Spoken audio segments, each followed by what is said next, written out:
bonds and solvate them, make them dissolve into water, right? Because water also has a charge, and so it takes and helps shield those charges from one another. It has high surface tension. Why is that? Why does water have high surface tension? It can bond with itself, right? So that's by definition a hydrogen bond, right? Hydrogen bonds are intermolecular forces, so the molecules of water are bound to one another because of those hydrogen bonds. So the negative partial pole here bonds with another positive pole of another water molecule. That's what causes it to have this high surface tension. It's also why it has high boiling point and also high specific heat, right? Because of these intermolecular forces, there's a lot of them. Therefore, if you're going to try to boil water, it's going to be really hard to disrupt those molecules and actually have them go into the gas phase. Okay? And the other thing is that ice floats. So this has to do with hydrogen bonds as well. That when hydrogen bonds actually cause the molecules to be further spread apart when ice slows down to its solid form. As opposed to when it's liquid form, those molecules can get closer to one another and have those hydrogen bonds actually have less amount of them as opposed to ice and therefore be more dense. Okay, so all of those things, all those properties up there have to do with the fact that water is dense and is polar, okay, and has these intermolecular forces.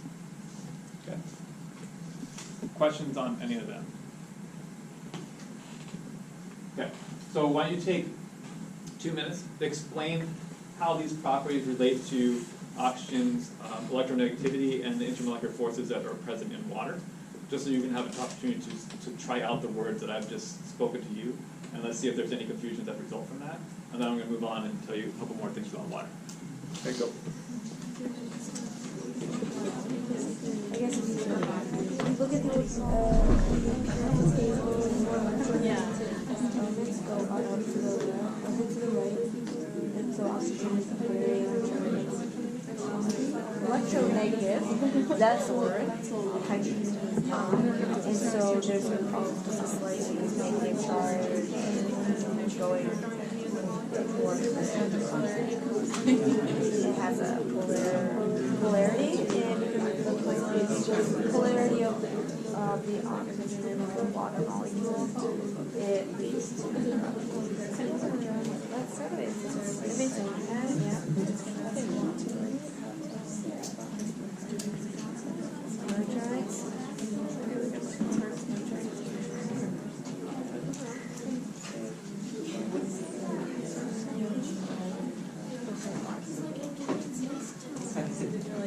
Part of this was that we went over the shape of the spherical these polarity stuff in Washington. Just a couple of stuff. You don't understand this and then. So you think no. It is? So this is negative. Oh no. Okay. So you're very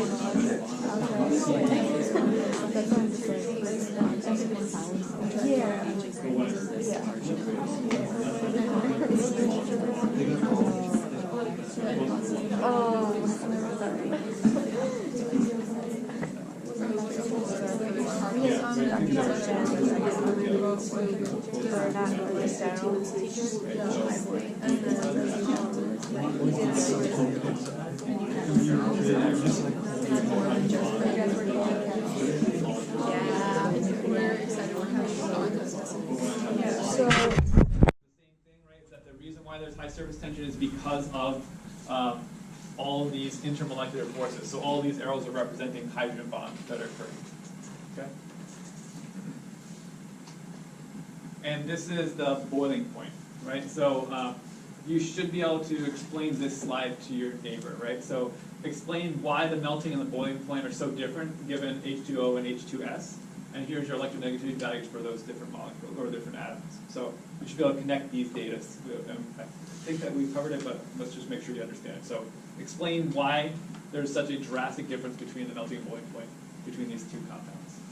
Okay, go. Yeah, so oxygen is more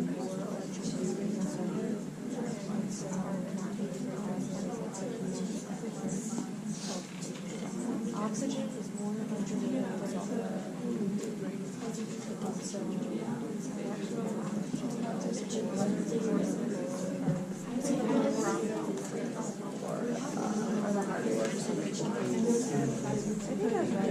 believe in that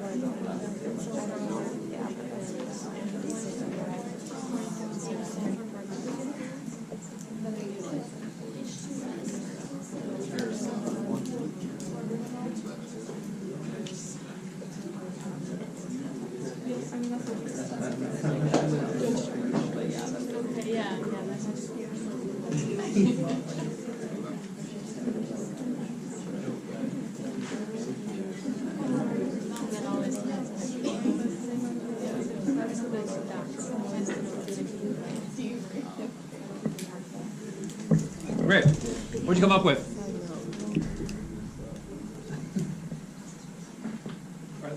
Just that higher electronegativity causes a higher melting and boiling point. Okay, good. So connect the, either you or someone else, connect why the electronegativity connects to the higher boiling point. That's right, but what's the reason? Yeah. Because there's more chance for like those partial bonds to be present, and so you have to be able to like break those partial bonds and the like actual bonds of the molecule, so it needs more energy to do so.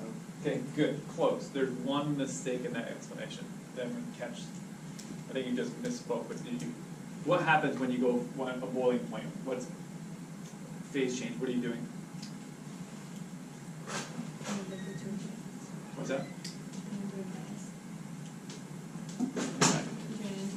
You're turning into a gas. Yeah, so what bond needs to be broken in order for that to happen?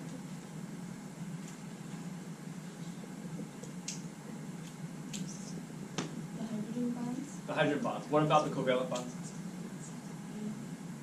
Do they stay? Okay, so that was the only mistake there, right? So when you're going from phase changes, you're just talking about the strength of the intermolecular forces, right? Things that are holding the molecules together. The molecules themselves will remain. Just the only thing, the difference between the phases is their density. How spread out are those molecules in space, right? That's the only difference between liquid water and ice water. Is that in ice that they end up being, a little further apart in that case, which is strange, right? It's the only solid that's true, right? Is that in ice it actually becomes less dense. That's not true across most other, right? When you think about going from phases. So that's what's unique about water, and it's quite strange.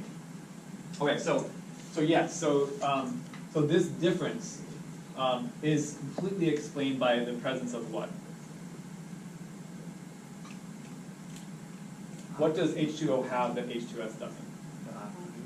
Yes, the oxygen. What is, and therefore, what does oxygen then allow to happen? Hydrogen bonds. Okay. So hydrogen bonds can occur between which elements? Fluorine. So hydrogen bonds can occur between nitrogen, oxygen, and fluorine. Those are the electronegative atoms that can accommodate, because of their electronegative difference, hydrogen bonds. Okay. Notice that S is not part of that, so that means that the difference between these two different molecules is H2S has no intermolecular hydrogen bonds. And if it has no intermolecular hydrogen bonds, that means that there's not as much things holding those things together, and therefore it should be very easy for it to go into the gaseous state, and therefore the boiling point is quite low. Okay? So all this energy that you're inputting, all it's doing is exactly what Riley said, is that it's breaking every last one of these hydrogen bonds. And that's why it takes so much energy in order for this to happen. Okay? Good. Questions?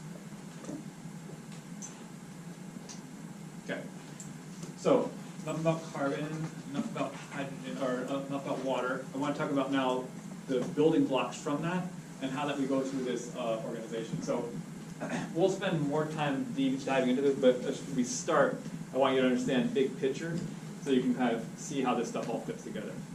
So, if it doesn't make sense, really where we're going is that if we've started up here talking about water and about carbon, and then what we're going to do is see how these different components get built up to further and further complexities, into structures, into cells, into tissues, into organs, into body systems, right? So we're just going to keep on getting more complex by taking these building blocks and making them more complicated. Okay, so that's the hierarchy that I'm going to be talking about. Okay, so all of the structures that we're going to study in the midst of this semester all come from some a very small amount of precursors, right? Whether it's carbon dioxide, ammonia, phosphate. Like these are the smallest building blocks. That think about Legos, right? Legos, you can make a ton of different shapes and workable structures, but they all start with from pretty limited sets. You know, a 2x4 or a 4x8. Maybe just small blocks that you just keep on building up. Similarly, that's what's happening here in the cell. Okay, so that's what we're thinking about when you think about these high complexities. You start with these very small macromolecules, and then you're building up to smaller or bigger structures that then come up into different useful or workable systems that then make up the whole cell. So we'll kind of take that view as we go forward, like understanding each of those component parts and how they build up to make something more complex. All right, so here's a figure that kind of shows you some of that in action. All right, so starting at the very top, you can see the building block of glucose. Glucose is the kind of the crux sugar that your body uses. Well, that glucose can be used in a variety of different ways. It certainly can be used for energy, but you can also string a whole lot of glucose molecules together and make these long chains of glucose. It can be used in your cell for glycogen. That's what glycogen looks like, but plants actually use it for their cell walls and make cellulose. So they join them together to make a barrier from the outside to inside. Okay, so that cellulose then makes up a cell wall that looks like this, where it can divide inside from outside. And then if it looked like the cell, it would be similar to that. You can do the same thing with amino acids, the building block for proteins. Proteins then make a long chain that can do a host of different things. All these ribbons here represent transport proteins that are in the membrane that allow things come in and out of the cell. Proteins are also the enzymes of your cell that do all of the cool work of making things. So again, small building blocks make up more complex structure. And same thing with DNA. Those building blocks of the nucleotides make up DNA that mimic the supramolecular structure of a chromosome, and that chromosome directs all sorts of different activities. And so this is where we're headed, right? We're gonna focus over here coming Friday, just talk about DNA almost in particular, and we'll look at this in greater depth, but this is the vision of where we're headed. The other cool thing about this is that cells are very green in the sense that they can recycle all of everything inside the cell can be recycled back down to some very simple component parts. So when you're done, when a cell dies, you can just completely degrade that thing back down to these parts and start back over again. Right? So there's not any like special designer molecules that it's all very simple phosphates, these amino acids down to nucleotides, very simple building blocks that you can go all the way back down to. So that's nice to kind of have those building blocks that you can just use. Okay? All right, so given that to be true, I want you to think about this as your group. So if you think about, I just gave you examples of glucose making cellulose, or thinking about amino acids making into proteins. Discussing with your friends, what is the advantage to this hierarchical system? Like, why is it that, this is what we have, this is how evolution has brought things forward, but what are the advantages of going about a system that's like that? Okay. As opposed to specifically making, so you can think about proteins. There's thousands of different proteins. Why not just make each of them individually from parts that are just for that protein, as opposed to having a more universal sort of hierarchical system? Okay, go.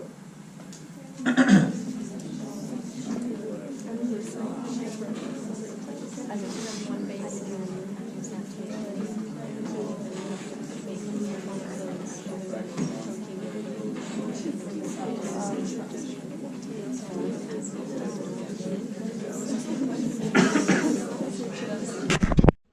I'll use my pointer that I can't get rid of. Maybe. Okay, maybe I will. I think you have to play it back up one for some reason. Oh, I forget that. Okay, what are these? Someone tell me what them are. What are these and what do they do? Centrioles, their purpose in the cell is cell division. Good. Anything else? No. Okay. What's that? structure, they are made up of things that will give it structure, but centrioles are almost invariably part of just pulling the chromosomes apart. That's what they do. Okay, what about this guy? Golgi. What does it do? Packages what? Proteins, anything else? Lipids. Anything that's going in and out of the cell, that Golgi is involved in getting it some back and forth. What about, let's do some other ED ones. What's this thing? And it is the, okay, what does that mean? It makes ATP. And how does it make ATP? Do you know? Yes, sort of. Yeah, so it makes ATP through ADP and phosphate, but how does it create the energy to do that? Through the Krebs cycle, yes. And there are others.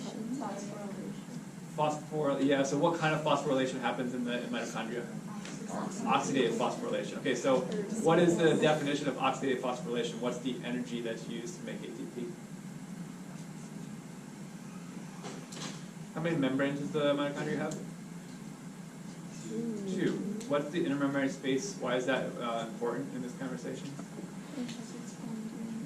It does have its own DNA, not relevant to the there's something special about the intermembrane space. What accumulates there? Yeah, hydrogens, which creates the concentration gradient, which is called the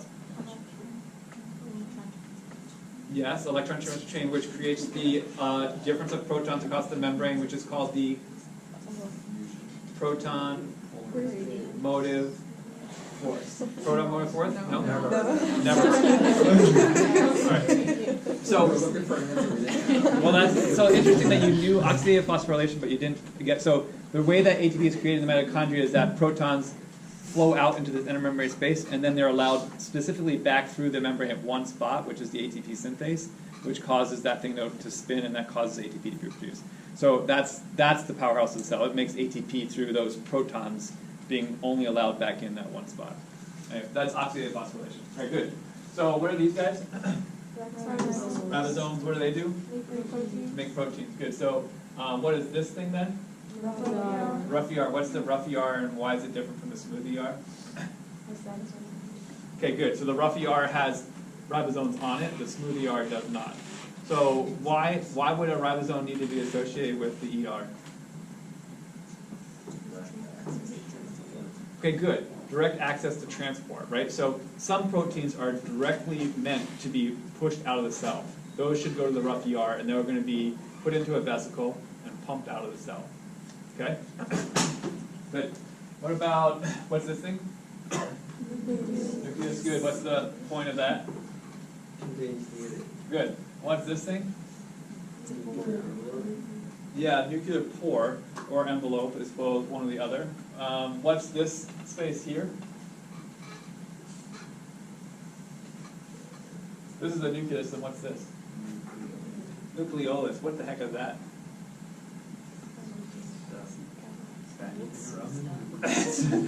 Kind of like a holding area, like if you get to see the wizard, you can go. What does it do? Is it similar to cytoplasm? It doesn't. No, the DNA is definitely inside here. So, is it sort of like cytoplasm? Yes, sort of. What's the purpose of it? There is some protection. What else happens in the nucleus? Yeah, you might not know this. There's definitely transport in and out. The other thing, huh? mRNA synthesis actually does not occur there, but there is something that happens. So this is places that we're going to go to. You might not know this yet, so that's okay. Maybe Jim Bao doesn't go there. The processing of the mRNA, you know that in prokaryotes versus eukaryotes, mRNAs have to be processed before they're actually transcribed. Does that ring any bells? No. Okay. So there's processing of the DNA that happens in here that's unique to eukaryotes, and we're going to see more of that when we get into chapter 5. So we're headed there. All right. What else do we know? So this is ER. What are these things? Yeah. What about these two first? They're actually, these aren't vesicles, they're too big for that. And they should be connected to the Golgi or ER if that's true. So what are these guys? Lysosome is one of them. Sure, this one. What's the lysosome do? Yep, how?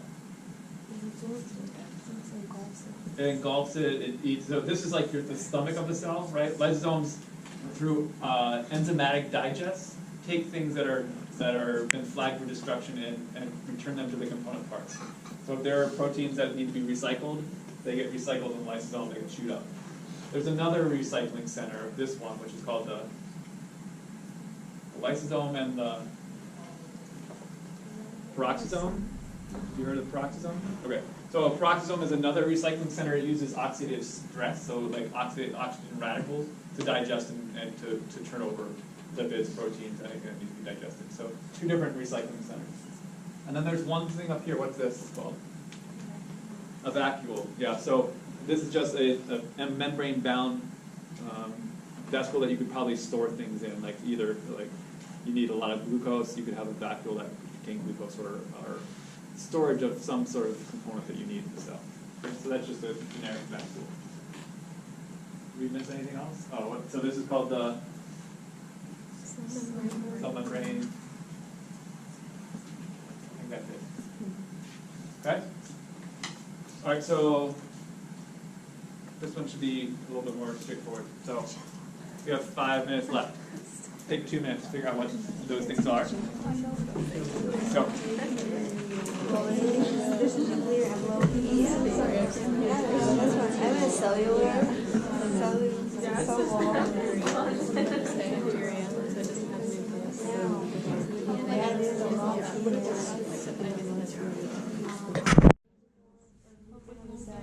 Movement, good motility, right? So those help the thing move around. What about these guys? Ribosomes? They are ribosomes. Yep. Good. What about what's this purple stuff? DNA. So what's the whole? What's it called? I know it's DNA. What's this? This whole section of DNA is called. It's called the nucleus. No. So what is it called? Okay, we'll come back. So that's called the nucleoid. It's just a mass of DNA in the middle. So remember, bacterial DNA just exists in the cytoplasm. There's nothing that separates it. Okay, so so what's interesting with bacteria, right, is that the transcription and translation processes are conjoined, right? That as soon as transcription starts, translation can start right after that. There's nothing separating those processes. That's different than eukaryotes. Okay? What about here? What's this? 322. The cell wall. Good. And this is pointing to the what? This space here. I didn't hear any. Was it? Is that you, Alan? No. Yeah, that's what it is. It's just an open space in the cell, cytoplasm. What's this? What's this wall right here? Cell membrane. That's it. Okay. All right. So where we're headed on Friday is this. So we're going to ignore bacteria. I want you to know the cell structures of them because they're pretty simple. But where we're headed is here. So starting Friday, look at the slide.